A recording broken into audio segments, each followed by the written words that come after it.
tonight. We've got some transfer portal news, both football and basketball, that we're going to get to. Talk some spring football as well, with everything happening around not only the SEC but all of college football. G-Mac, how you doing this morning? All good, buddy. Just big night last night, doubleheader, practice, then game. So little late to bed, but not going to slow us down this morning. Feel good about it. Feel like we're off to a good start. Good start on a Wednesday. You're in Charlotte. In Charlotte, we'll be doing some SEC Now today. That'll air this afternoon and all through the evening. Jordan Reed and I will be in studio talking some draft prospects, talking about some of the guys that need to be replaced. And this is something actually that you and I were discussing yesterday. Coming up on the show today, we got Matt Moscona at 8 o'clock, Brett McMurphy 9 o'clock today. Brett McMurphy article out about the loss of dominance by the SEC. How concerning should that be? We'll get to that throughout the course of the show today. Matt Moscona on some of the Lane Kiffin comments that are out, and some, I don't know, I would say scary news around Baton Rouge. Your quarterback has surgery. That's a little bit concerning. I don't really care when it is on the calendar, specifically with what we've talked about in Sam Levitt, a potential reoccurring injury, one that usually takes place there or has taken place there before. We'll get to that throughout the course of the show today. But you look at some of these draft spots, and let's just say SEC guys that are most likely going to be off the board a little bit early, and how teams are going to replace them. Like you made a good point when we talked about this yesterday. Guys are not going to go in the top 10, top 20, first round, probably even first 2-3 rounds and be easily replaced. But when you start going down the list of SEC prospects and where they're coming off the board, Mansour Delane at LSU, going to be a very early draft pick. Monroe Freeling, I think I can come up with some options. Caden Proctor at Alabama, I don't know how scary that is because he didn't play a ton of football, or a ton of great football last year. Played a ton of football, but not a lot of good football. Jamal McCoy at Tennessee, going to be off the board early. Keldrick Falk at Auburn is going to be an early draft pick. You look at Zion Young at Missouri. We've talked about everything that D-line loses. Cassius Howell at A&M. Casey Concepcion, Chase Bisontis at A&M. Caleb Banks at Florida. Anthony Hill Jr. at Texas. Like, those are two that stick out to me as, I don't know where you're going next with those two. Zachariah Branch, does Georgia have a quick game threat like him that they're going to be able to bust out? Jeremy Bernard and his flexibility, durability, and then obviously some of the leadership stuff that you and I know about that maybe other people that watch games don't really have an idea of. How are you going to replace him? Eli Stowers at Vanderbilt. Like, that guy's pretty much a unicorn in today's college football.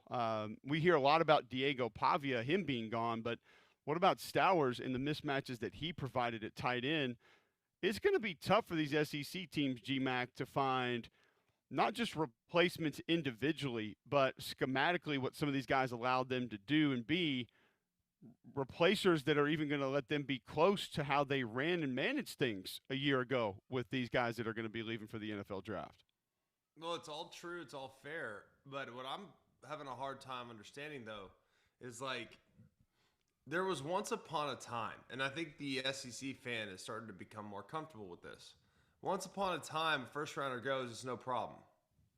Like the guys that you just listed, none of those guys would have been like program altering guys of the 2010s. Like, seriously, it's not discrediting the guys that are going in the draft right now, but tell me a guy right there that was on that respective team on the best versions of the school that they played for that was not that would have been a program alterer. Like, no, like when Derek Stingley when Derek Stingley left, LSU fans weren't really crying. I mean, you didn't want to lose him, but like you had guys waiting in the wings. Pick a tackle for Bama, whether it was Jedrick Wills, Cam Robinson, like who. There were next guys waiting in the wings that you were like, okay, we'll be pretty good there. Like, we know we got this guy coming in. We'll be able to figure that out. It's a great point that you make. Yeah, I mean, you think Ohio State's really concerned about losing Arvell Reese and Sonny Styles? Like, probably not. Well, no, why? Because they're one of the few programs that roster actually resembles a little bit what it looked like 10 years ago. Like, nobody in the SEC has the depth that they once had. It's not even close. So I think that's the draft should be the ultimate tell on the quality of the team itself. Like, just being honest. If you really want to look at it and you want an unbiased observation of the quality of your personnel, I'm not talking about 247 rankings or all these other schools. And, no, the draft tells you what your ceiling is as a program.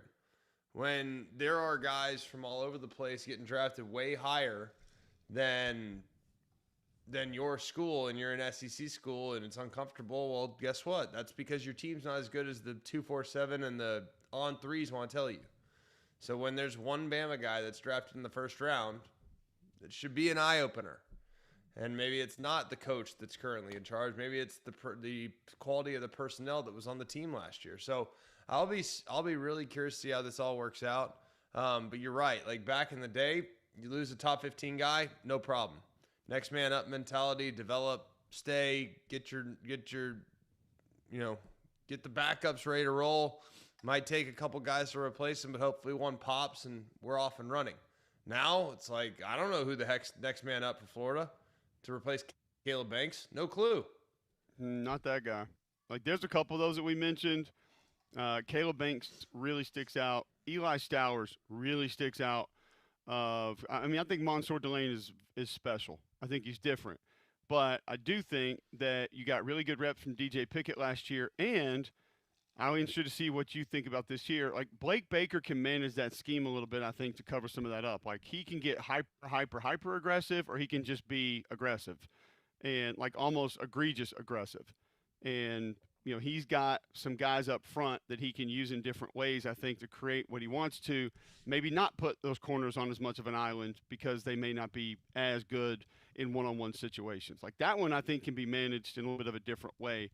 I feel like there's more offset advantage for LSU than some of these other teams we're talking about. Like you look at Vanderbilt with Eli Stowers. I know you don't have another Diego Pavia really, but I think if you're talking about more difficult to replace, Eli Stowers is not much farther behind Diego Pavia with just the things that he forces a defense to be when you're playing them. And the mismatches that he gives you, the matchups he gives you, formationally, the flexibility that he gives you, and then not to mention just flat out making plays. So that to me is up there with Florida didn't have another Caleb Banks, man. Like that's not there's not another one. We know the quarterback situation at Alabama. Obviously, Ty Simpson is going to have to be replaced, but Texas Anthony Hill Jr., G-Mac, like a guy that can rush off the edge, a great blitzer in between the tackles, sideline to sideline, playing like a thumper downhill. I don't think Texas just has another guy close to him waiting in the wings from what he offers them across the board as an off-the-ball linebacker. No, they don't. I don't think. So I don't even think it's close, to be honest with you. I thought he was an eraser. Did a really good job last year. Back to the Stowers thing. How much of it has to do with Vanderbilt? I'm not saying that to be negative. I'm just saying that if Stowers played at, say, LSU, I don't think anyone or Georgia, no one would be losing their mind about Stowers. If, for example, you traded Lawson Lucky, who's currently at Georgia, for Stowers, I think Lawson Lucky would have been every bit as impactful. He'd have been used different. He would have been featured more as Stowers. But because he was at Vanderbilt and he was kind of the top of the totem pole, he deserved and got a lot of attention from his own quarterback and from the national media. He kind of stood out as a big fish in a small pond. But how much of Stowers' evaluation and his irreplaceable nature had to do with Vanderbilt? I think maybe a little bit, but also I don't know, man. Like I know athletically what that kid's capable of, and maybe I'm a little jaded because I watched him live 2 times at New Mexico State, and I saw how they used him there, and I realized it's a different level of football, but they couldn't cover him, and I do agree with you that if you take, but how many tight ends are we really talking about here? Like we're talking about.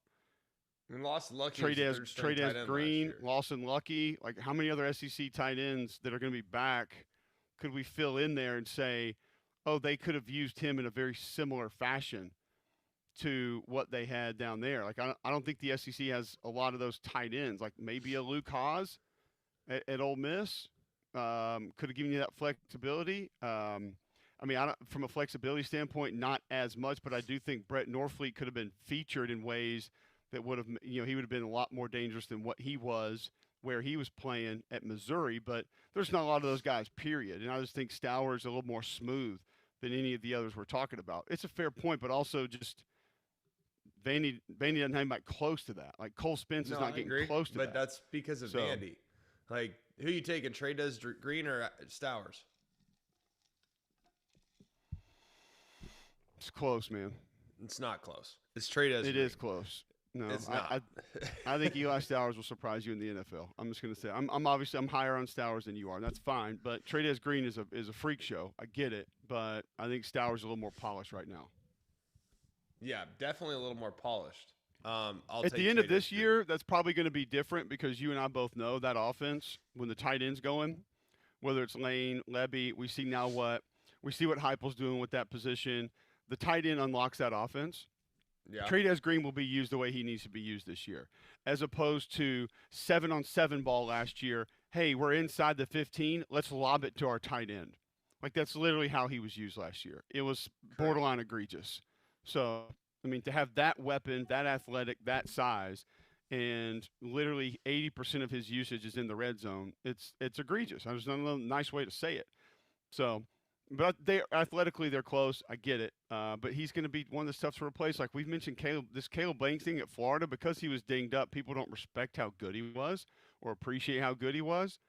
But Jamari Lyons, Brendan Bett, like they don't have anything close to that dude, man. Like he could take over games when he was playing, and maybe the advantage there is he wasn't always in the lineup, so he's flat out not going to be as tough to replace as some of these other guys we're talking about. Well, but when he was in there on his A game, whatever few reps we got when he was on his A game, and that was really the last 5 games of the 2025 season, 4 season. I mean, the last 5, 6, 7 games, he's the best player in the SEC down the stretch of the 24 season. So it's one of those where it's like, yeah, love to have him every day, love to have him all the time, and that might not be realistic because he was banged up a lot. But man, alive, when he's going, I'll take him all day. You couldn't block him.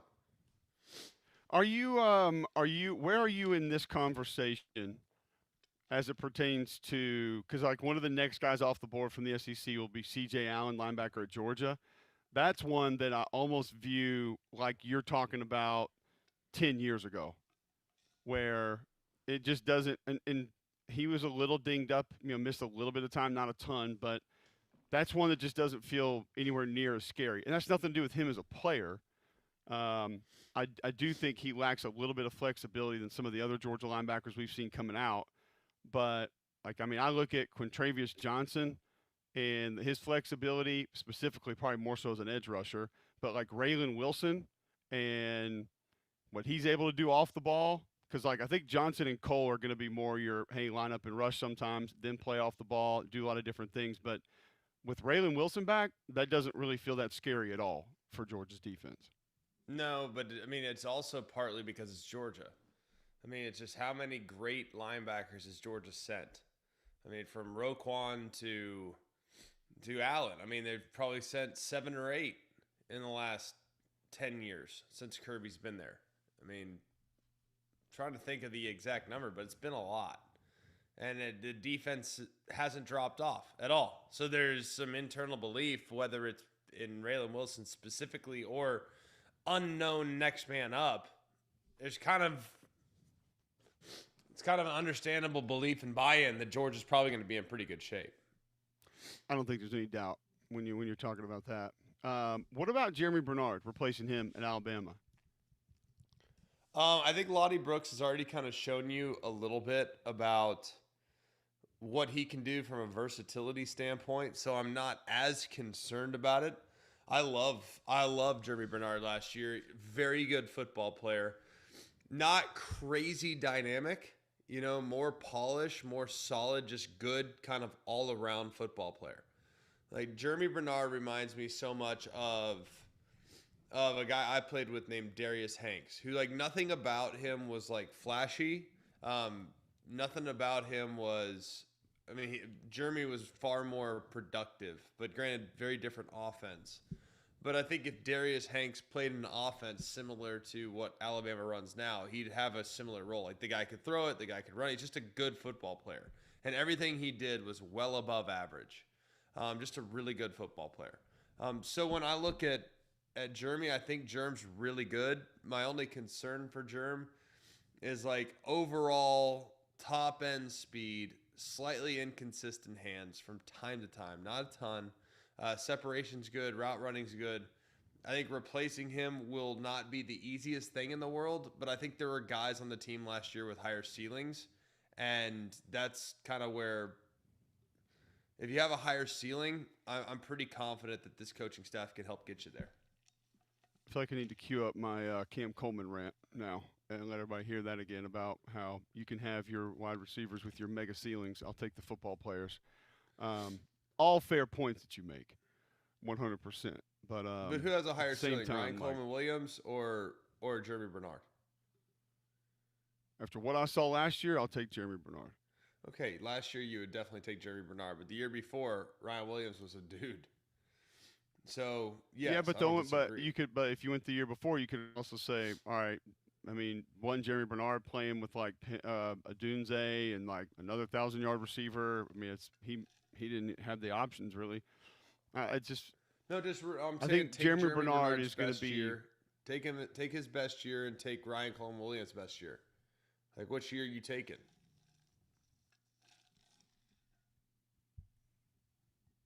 I'll take Jeremy Bernard. Fair. I'll take Ryan Williams. I'm reversing course if I do this here because I went all in on give me Courtney Taylor, give me Jeremy Bernard, give me Tyrone Goodson, like everything you've told about Mays, like give me Marquise Mays. I want those guys. I want those guys instead of my prima donna, make a one-handed catch, tell everybody how great I am, face writing things on my face, pink ski masks, like. Just give me a dude that wants to go play football. And, by the way, can also catch the ball and score touchdowns. I'll take those guys. Now, I probably need 3 of those guys to you're one of your guys.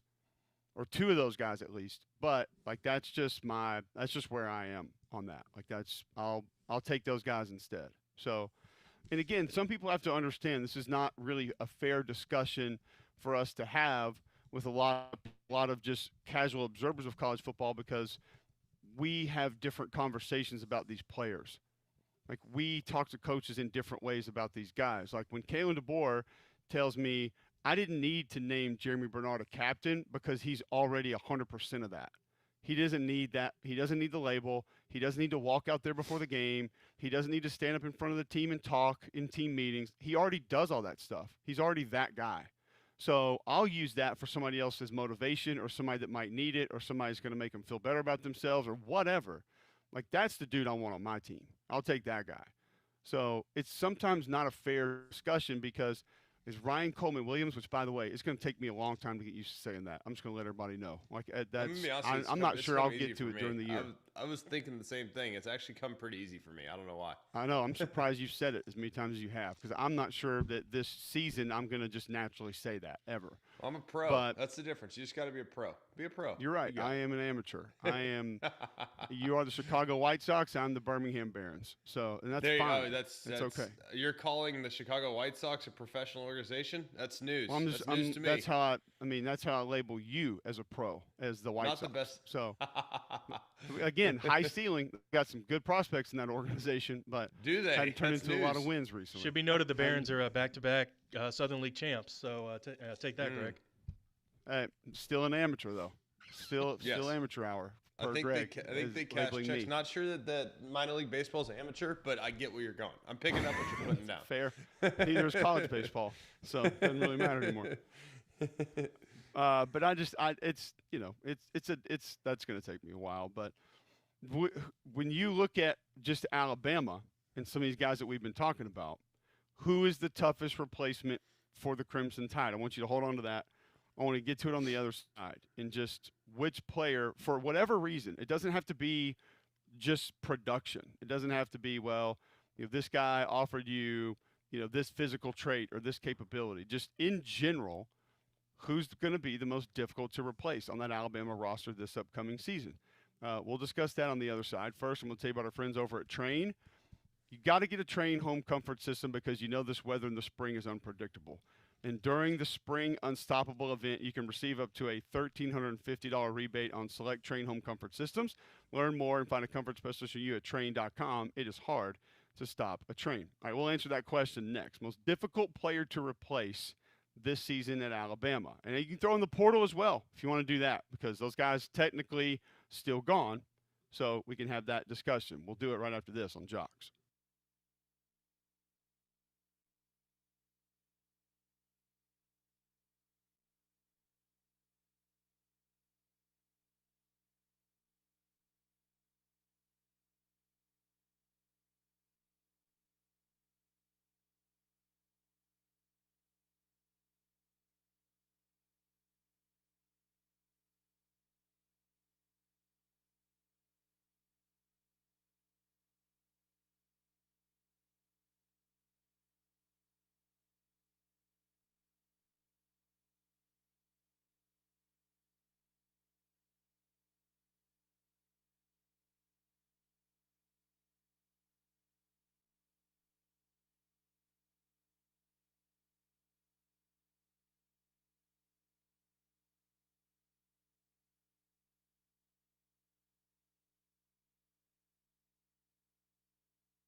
All right, welcome back in. McElroy and Cubelic in the morning. Talking some college football today.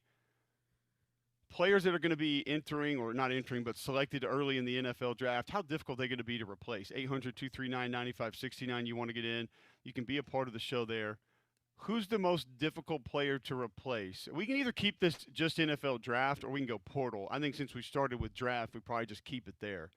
And guys that left because their eligibility expired, because there's a lot of different ways we could go with other parts of it when you're referencing the portal. I don't know if any portal guys from Alabama are going to overtake a few of the guys that are going to be drafted. So I think we'll keep it with portal for right now. And if you just looked at the guys that are going to be drafted off of last year's Alabama roster, who would you have as the most difficult to replace? If you have to replace some things around your home, including your HVAC, Greg, you probably need to know about Polar Bear Services. Well, Polar Bear Service has come to my house for a long time. Wes and the guys continue to take great care of me, my family, my home. They helped me with my plumbing. They've helped me with electrical. They've helped me with small appliance repair. They've helped me in a bunch of different ways. It's just so nice to know that every single time I call Polar Bear Services, they can come out and get you taken care of. I think you guys will understand exactly what I'm talking about if you give them a shout. And right now, we know that the HVAC system's kind of working overtime. Maybe some heat at night, maybe some AC during the day. That puts a lot of strain on your system. So get it taken care of before the really hot summer months start rolling in. It's going to be in the high 80s later this weekend. So make sure your system's ready to roll for the hot summer months ahead. Call Polar Bear Services today. And remember, if you ever have a problem with your electrical, plumbing, heater, air, just pick up the phone and call the Bear. It's 205-497-BEAR. That's 497-BEAR. All right, so I asked you the question. We can get Damian and John in here in just a moment. Anybody else wants to chime in via @MacandCube, you can do it there. Most difficult player to replace that's going to be going to the NFL off of last year's Alabama roster. GMAC, you get us going here. Who would be top of mind for you? Parker Brailsford. I mean, I've got all the faith in the world in Rayson Delgatti. I got all the faith in the world in him. I like his tape. I think he's going to be just fine. I think he's going to be all right. But, I mean, Parker Brailsford was a bit of a tone setter. He was the only guy on that offensive line last year that I thought played a really nice season for the most part. Yeah, there were a couple games that weren't elite, but all in all, I'll go to war with that guy. The only guy on the O-line I'd say that about last year. No, so, I really expected you to, throw me under the amateur hour bus again when I threw that one out. I will go a little bit of a different direction for you, though. Just because you went Brailsford, that was going to be mine. I do think it is weird that it's not going to be Ty Simpson because he had a great year. We both agree with that. We both tried to explain to people that he had a better year than you're giving him credit for. But I think a lot of that is our confidence in the two possibilities that could be Alabama's quarterback next year, and so that offsets it just a little bit. I'm interested to see what you think here because this could be one where I kind of throw something out and you laugh at me and you tell me how dumb I am, which happens on an almost daily basis. But what if I were to offer up Josh Cuevas for you? I mean, I don't hate it because I think First off, let me just say this. I don't think he's more difficult to replace individually than Brailsford or Jeremy Bernard and maybe not even Ty Simpson. But if I brought into the portion of the argument of what we know is next, that's why he might jump up a few notches for me. As in, I think whether it's Ryan Coleman-Williams, whether it's going to get Noah Rogers, you mentioned Latsier Brooks. Okay, there's some options there. We've seen what's coming in through the portal in Rayson Delgatti. I don't think he's the same player as Brailsford, but I think he's going to be a solid player and they'll be able to lean on him. We don't know what's at tight end, really. Like, we just have almost no idea exactly what that position is going to look like. And even though Cuevas was dinged up a little bit, like you and I said multiple times during the season last year, from a blocking standpoint, they are very different when 80's not in the game. And then obviously some of the bigger catches that he made. I mean, how many times did we sit there on a Monday and say, they got to get 80 back because they're just a different football team when he's not in the game? Well, he was kind of the unsung hero there, and it was blatantly obvious how important he was when he went down and how much he was missed, right? So it was significant to get him back when they got him back, obviously, and it's unfortunate he wasn't available the whole year. I don't disagree. The Josh Ford kid from Oklahoma State, though, I do think is a good player. Okay. Oklahoma State took him to media days last year. Like this, and I know Oklahoma State. That makes you good. I mean, when you go to media days, like when A&M took their punter, you knew he was good. Well, I mean, A&M's punter was good that year. But usually, if you're going to represent the school at media days, you're probably considered by the staff to be a pretty good player. They're not usually taking bad players. Now, they might take in bad interviews, but they're not taking bad players very often. So clearly Mike Gundy thought that guy was the real deal.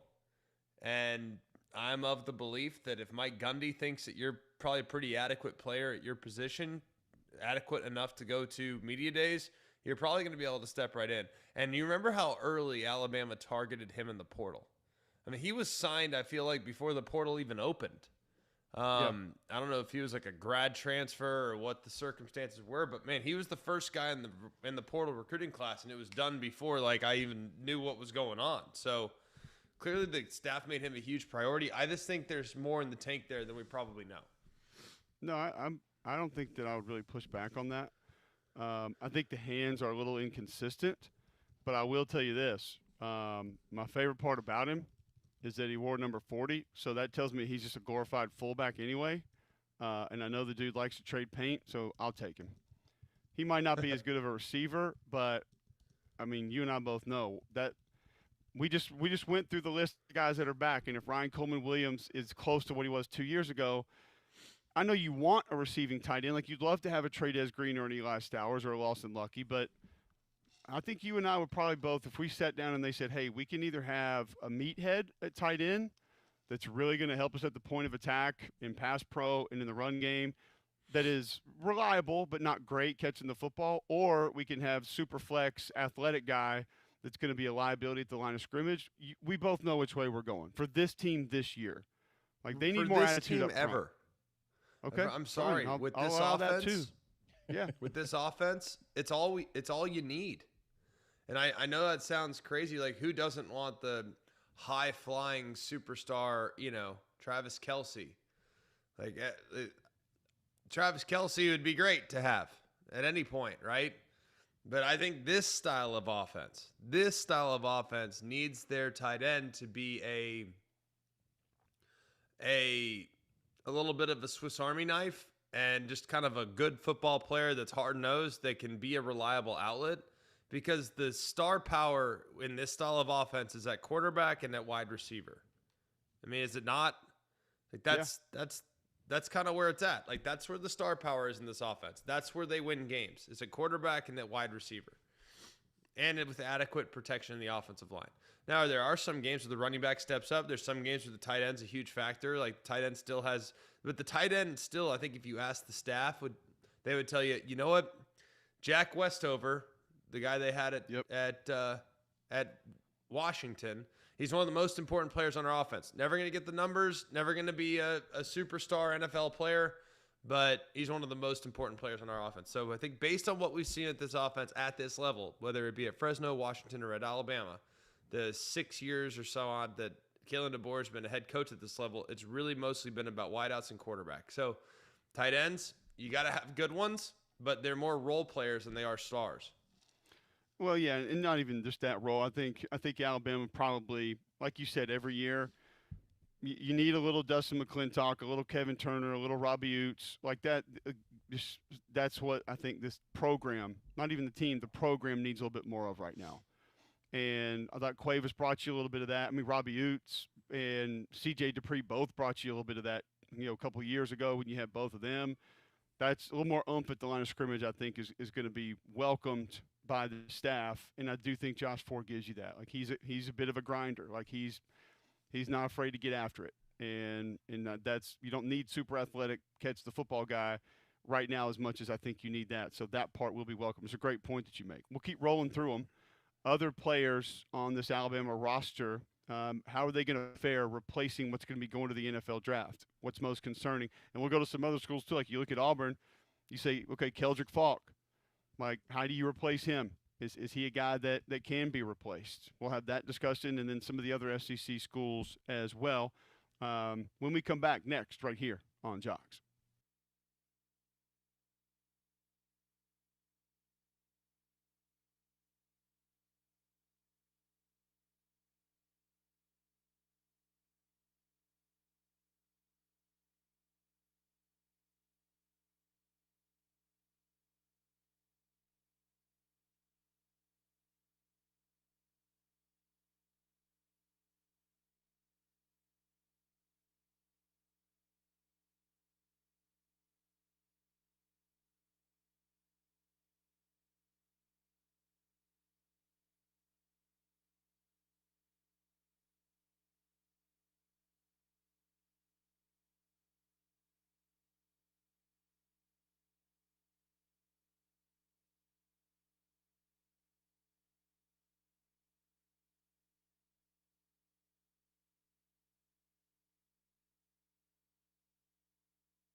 All right, welcome back in. McElroy and Cubelic in the morning. Appreciate you guys being with us.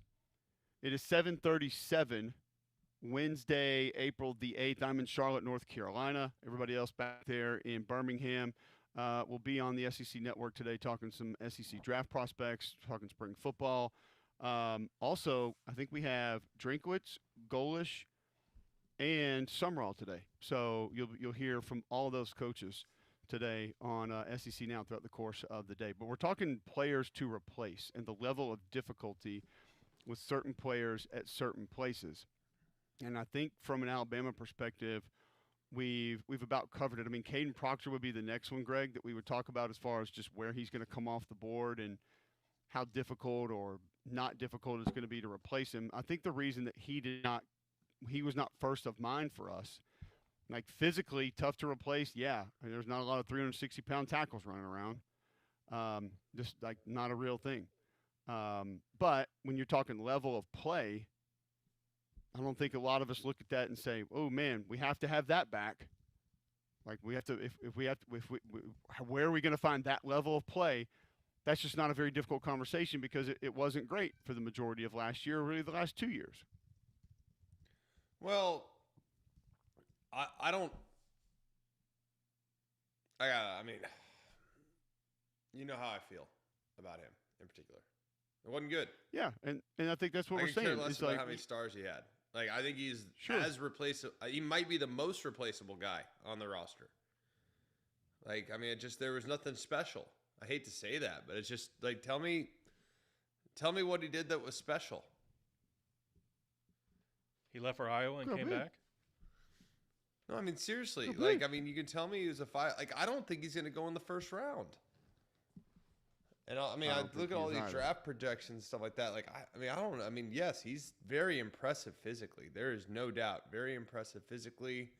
Like, love his athleticism, size, speed combination. But, like, does he love ball? Like, he just hasn't shown me anything. You know what I'm saying?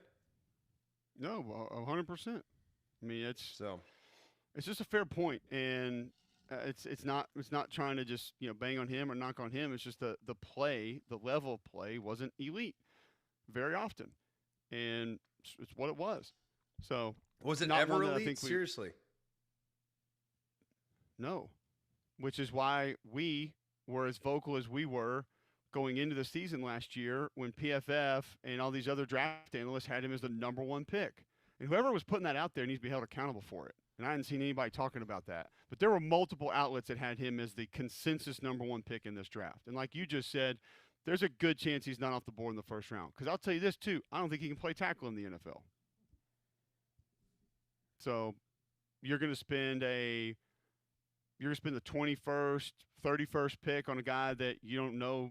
You're bringing him in as a tackle, and there's real questions of whether he can hold up there. So there's another Alabama guy that I think is in the same mold that we can talk about in a very similar fashion. Is DJ Fluker, who could not hold up at tackle in the NFL. And DJ Fluker, I think, was more athletic than Caden Proctor. But and played with the chip on his shoulder. And played had some nasty. Yeah. But physically, like you gotta have some feet, man. Like you have got to be able to change direction. And I know some people look at these NFL tackles and be like, "Oh, Trent Williams look at him, he's not athletic." Watch that dude change direction.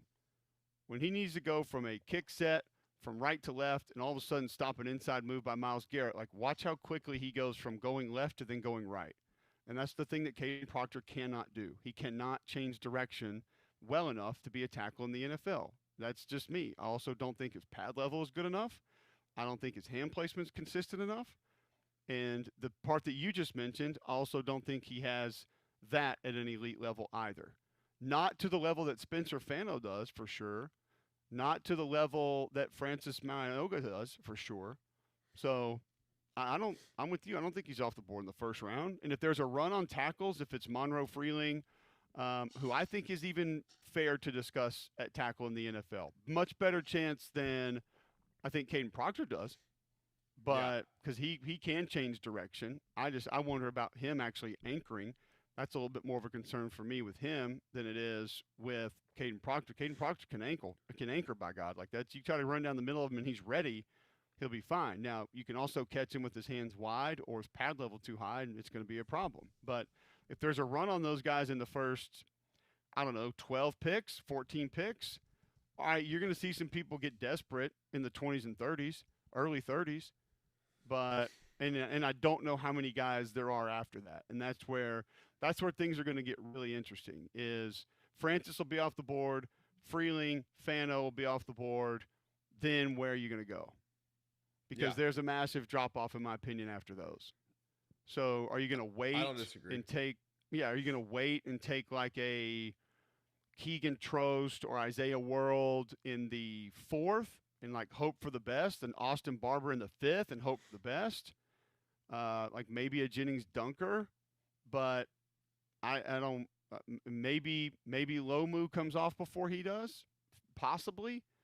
But after your first 3-4 tackles, there's a pretty big drop off. So then when desperation hits at 25, 31, 41, that's where I think somebody's going to say, you know what, we'll roll the dice on it because we just have to have a tackle. And we like him a lot better than we do some of the other guys in this draft. All fair. But my question to you, and I really don't know the answer to this because I don't know the ins and outs. What is the ceiling? Honestly. I'm think not trying to if we're talking some NFL kind of tackle, is the guy ever going to be an absolute butt kicker? Like, not I don't tackle, know. no. Like, he's just not. He doesn't seem that way when I watch him. There's never been one moment in which I thought to myself, "Man, this guy is just an absolute. He will just kick your behind." Like, I've never one time did I feel that way.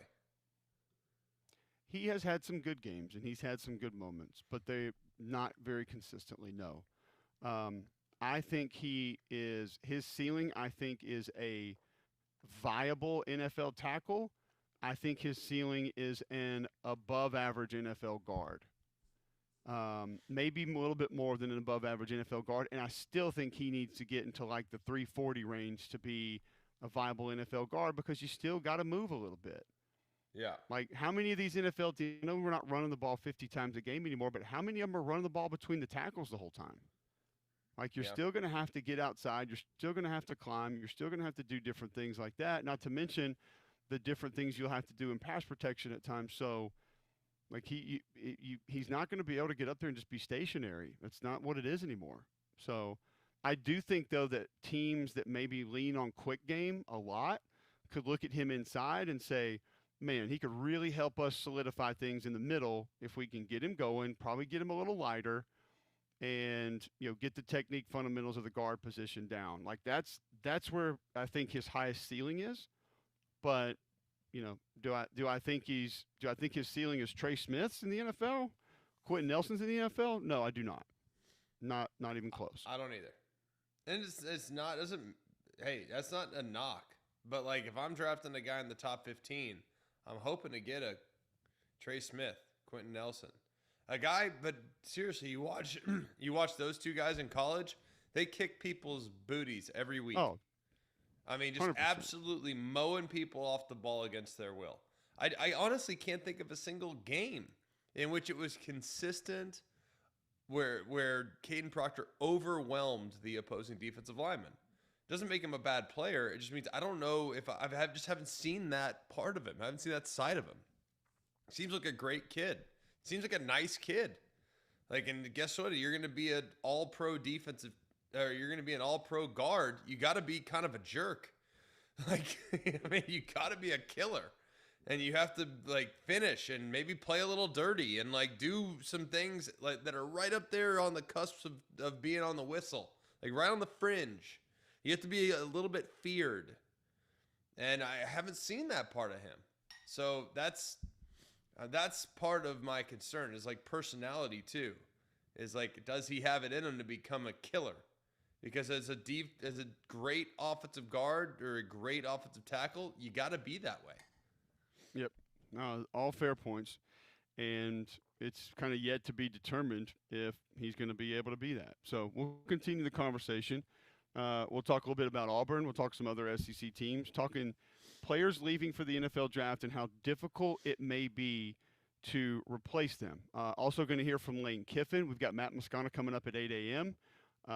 Lane discussing a couple of things about schedule, some interesting information on his quarterback, who is not necessarily the quarterback for the rest of spring, hasn't really been through spring. What's that going to mean? What's that going to do?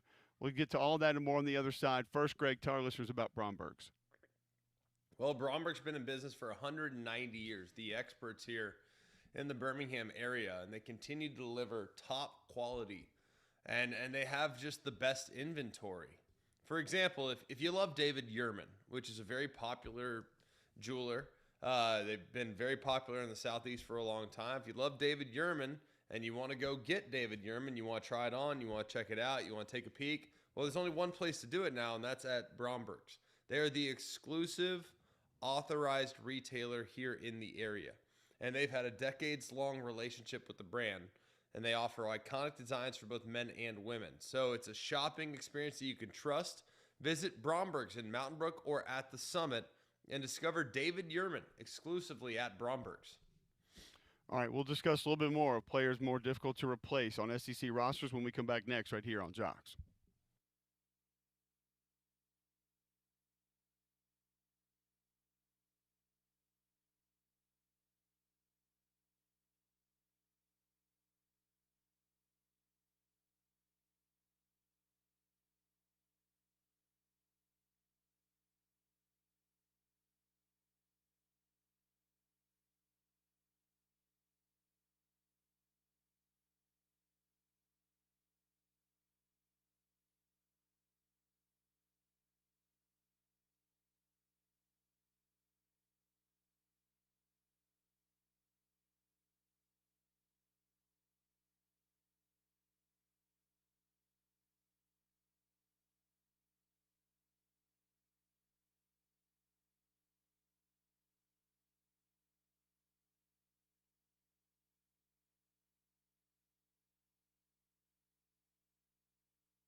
Having a conversation about players heading to the NFL from SEC rosters that are going to be most difficult to replace and how these teams are going to replace them. We haven't talked much about Auburn just yet. It's 7:52 Wednesday, April 8th, right here on Jocks. Listen online, jocksfm.com. The app is in your app store, iPhone, Android. You can always download that for free if you need to listen on the go. Also, go to YouTube, search Jocks945. Watch us live each and every morning. And if you're just rolling around the house, tell your home smart speaker to enable the Jock skill. Bill Smith Buick GMC is the GMC Dealer of the Year, the national champion of GMC dealers. You take the short drive to Coleman, you'll see why. It's amazing to see all the different deals that they have on the lot to take care of you.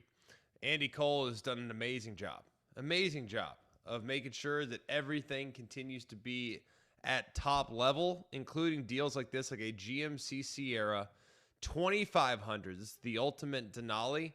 99,030 is the list price. Well, guess what? At Bill Smith Buick, you could take 10,000 off the sticker. On a GMC Sierra 2500, it's deals like that keep people coming back. And when you're paying only $89,030 for a 2500, well, I know it's a lot of money, but guess what? It's a lot less than you'd pay anywhere else. So there's a reason why 75% of their business is repeat customers. There's a reason why they've won 9 national championships, according to General Motors. And there's a reason why I keep going back myself. So go and see them right up I-65, exit 310, Highway 31. You can also shop online. Have it delivered right to your driveway at BillSmithBuickGMC.com.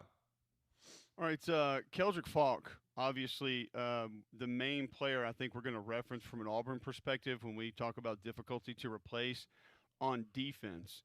He'll be moving to the NFL. I think individually, Greg, the hardest part about replacing him is not even really going to be the production.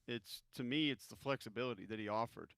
I mean, he was the guy that you could line up at a zero nose occasionally. He could line up outside of an offensive tackle. You could utilize him in space if you need to. Not that he's elite there, but he could survive playing different places. He could be over a guard. He could rush the passer. He gave you a big wingspan, which ate up some passing lanes at times. He is going to be tough to replace. The first player that I point to is Jared Smith, who I think has had a good offseason. I think he's not to the exact weight that they want him just yet.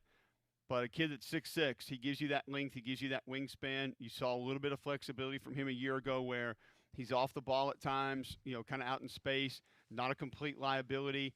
Better against the run than some younger edge players that you see at times, not afraid to kind of try to strike and shed an offensive tackle or hold his ground against the run.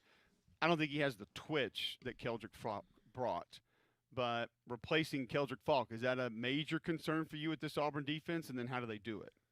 Yeah, I mean, I don't know if it's a concern. But I would also go and I would compare Keldrick Falk a little bit, not necessarily to Caden Proctor, but I feel like his presence just on a size-speed combination, just being big, looking the part, all these other things. Like his presence was felt every time he was on the field. However, in the stat sheet, and I don't necessarily, how you impact the game to me matters more than how many sacks you have. I've seen a lot of hustle sacks, right?